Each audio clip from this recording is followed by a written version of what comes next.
Morning class, I'm Will Kemp from Will Kemp Art School, and in this lesson we're going to do a Monet style impressionistic painting. We're going to use brighter colours than we've done in the past so you can really get to grips with how Monet painted. Very quickly, very impressionistic, with acrylics. It's a really simple exercise. All you've got to do is click the link below. You can download the image direct from my website to paint along at home. All the colours are listed there, the brushes that I use. Really hope you enjoy this lesson. Let's get started.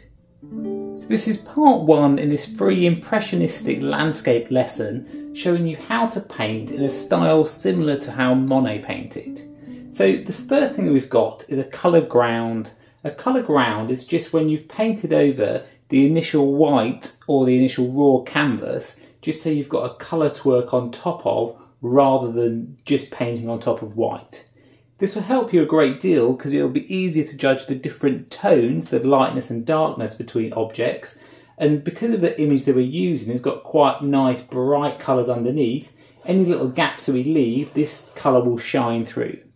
This is a yellow ochre underpainting. Monet used a variety of different underpaintings. His were probably a little bit more muted than this one, but for this particular scene, I felt that the yellow ochre with its nice warm colour is going to work perfectly for us.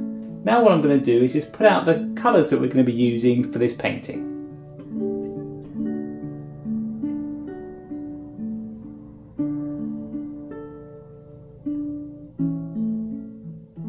So what we've got here is a titanium white, which is like a modern equivalent to lead white, which is what Monet would have used. Lead is quite toxic, so titanium white has been produced so it's not as harmful when you actually paint with it. We've also got a cadmium yellow, we've got a cad red light, a crimson, this is a permanent alizarin crimson. We've got a green here, this is just a permanent green light, which is quite close to an emerald green. Again, the original painting that Monet would have used, the original colours, aren't used anymore. So often you'll find that paint manufacturers make a version of those paints, and these are often labelled with the word hue. I'll just show you here on this paint. It says cobalt violet hue. The hue denotes that the paint is made up of a mixture of other pigments to create something very, very close to an original cobalt violet colour. I've also got a cobalt blue, an ultramarine blue, and the cobalt violet. So this demonstration is using acrylics. So acrylics will dry a lot quicker than oils, which is what Monet used when he did his paintings. But it will still give you an idea of some of the techniques that you can use and how you can mix the colours to get that nice impressionistic feel into your paintings. Because he often painted outdoors and sketched initially for his paintings, I'm going to show you how to approach it quite quickly. So what you do is you block in the actual painting you're working on. We're just trying to cover over this just to give our eyes an idea of the different parts of the painting. So I'm just going to dilute the brush just with a bit of water. So the brush I'm using is just a hog brush. This is from Jackson's Art in the UK. So to start with, I'm just going to wash in the sky just with the cobalt blue. Notice how watery I'm using it, just to give us an idea of where to start with the painting.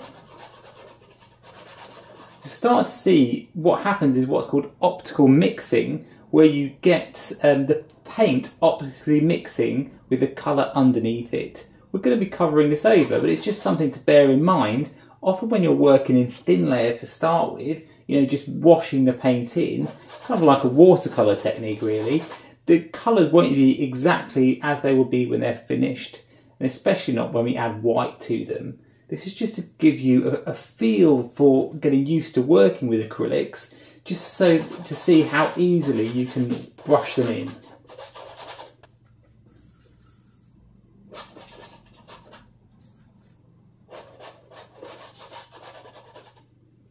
As it gets a bit lighter towards the base, I'm just going to add a touch of the white.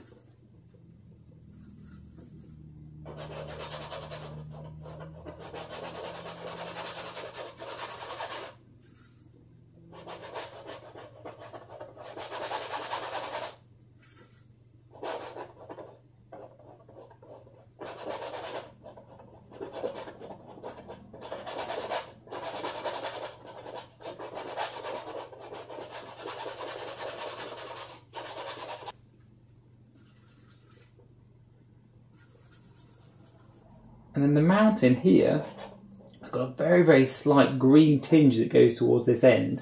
So we're just going to start with the cobalt blue to start with.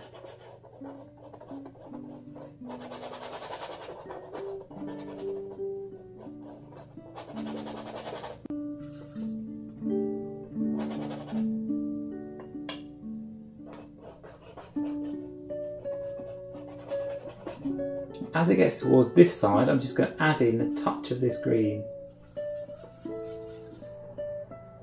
So it goes towards this lovely kind of turquoisey colour.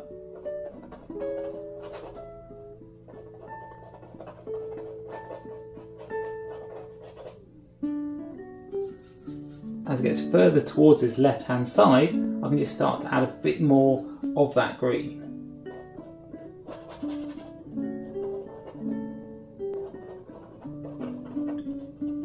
So you're not worried if it goes over the edges or if it looks a bit wrong to start with. This is just the first layer, the first time we're just kind of blocking in the painting, just to get a feel for how everything's going to work together. What you'll find when you're painting is when you just mix a fresh colour and you paint it on an area of your picture, what's very handy then to do is to scan the rest of the image just to see if there's any elements of that colour anywhere else in the picture. The image that we're working from, I can start to see all these little blocks of colour that are just all around the piece.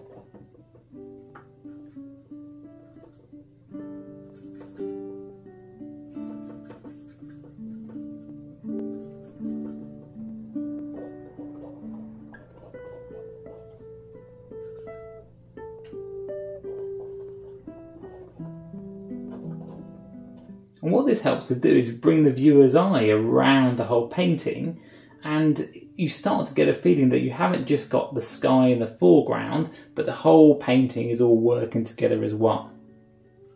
Now the other parts of green that we've got here, they're a lot brighter than this, they're a lot more yellow, so I'm just going to add a touch of the yellow to them.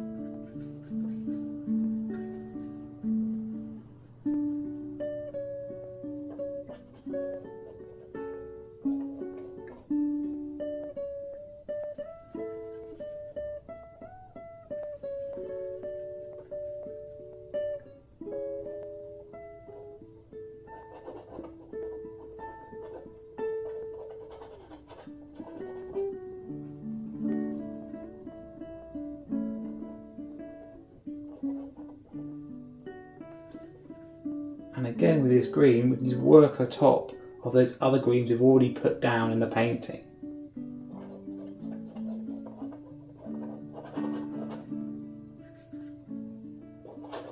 If you have trouble mixing greens, and they often can be a real issue when you're painting landscapes, if you have a look at my video, How to Mix Green, you'll start to see how the different blues and the different yellows that you mix with them can make a really big difference getting the right green that you're after.